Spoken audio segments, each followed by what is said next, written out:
So I just got back from Venom 3, The Last Dance, and I'm just gonna cut straight to the chase. Respect your time since this movie didn't really respect mine.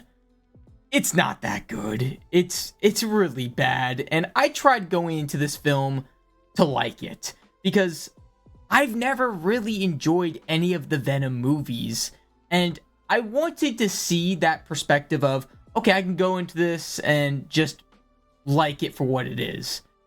But man, is it difficult to do that. Oh my god. This whole movie, honest to god, feels like one big filler episode from something like Naruto, where none of it makes any sense. You know this isn't actually going to be canon, and it's never addressed ever again when you get back to the actual episodes. Because the whole plot is centered around Eddie Brock doing Eddie Brock things with Venom, and just going to various places.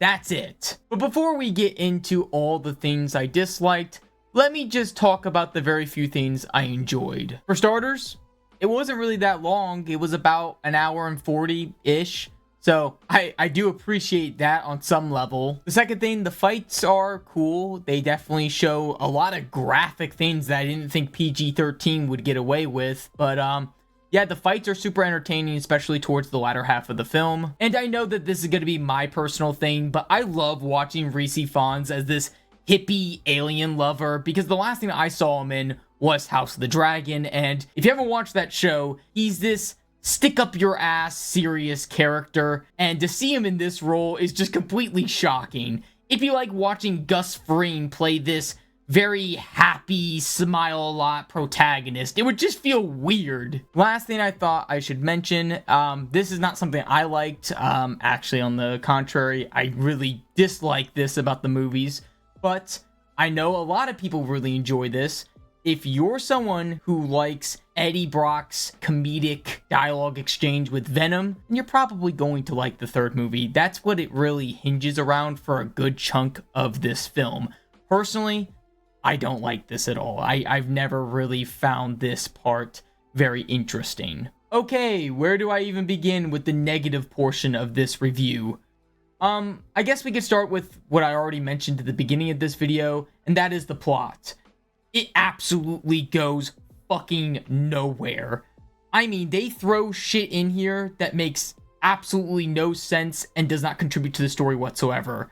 For example, they have this one scene, or multiple scenes actually, where Eddie Brock is with Venom in Vegas. Why? I have no clue why. He's out there just gambling for the sake of gambling.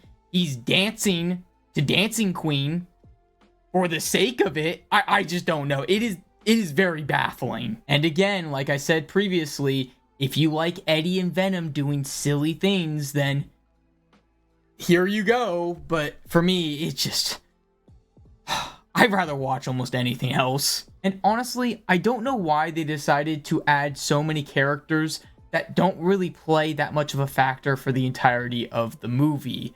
I mean, these two are just ones that come into mind, and I don't even know their names. That's how unmemorable they are. And again, as much as I like to see hippie Otto Hightower at work, he's just not that really memorable or even useful to the story at hand. You could remove these characters and still have the story. I don't know. I really think at the heart of this movie, they really should have just focused on Eddie and Venom.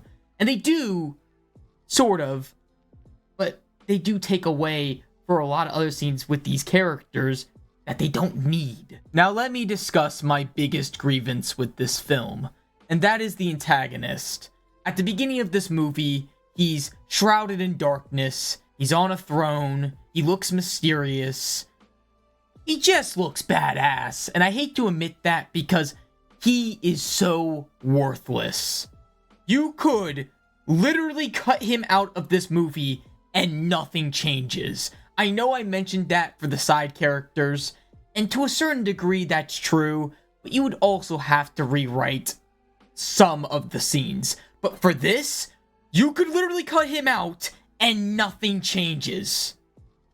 It is crazy. Like, I don't even know why you would waste this character, because he looks cool as hell, but he does nothing.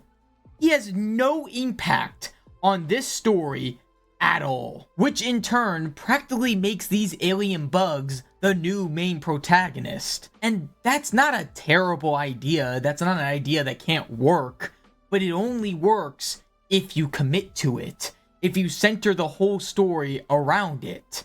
And they just don't do that. Instead, they hype up this main antagonist, this main bad guy that looks fucking cool. It looks like an Elden Ring boss, and they don't use him. I know I keep harping on it, but it really bothered me. Like, I don't know why you even include it at this point. And I understand they gave a little teaser at the end where they hinted at another movie where he's going to be involved.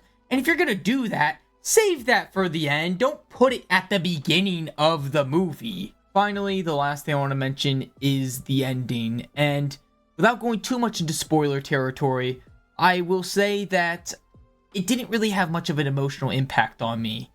And I think the reason for this kind of harks back to one of my first points, that I don't really like Eddie and Venom as a dynamic duo. But if you like that, then you're probably going to have a different perspective than me. So all in all, is it worth watching? If you're a fan of the first and second movie, then you're probably going to like this. Again, it centers around Eddie and Venom, so if that's something that you like, you're probably going to enjoy it. If you're more like me, you didn't like the first or second one, you're not going to like the third.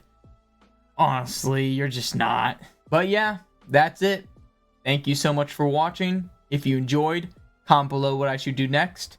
I could do anime, shows, movies, games, whatever. But again, thank you so much for watching.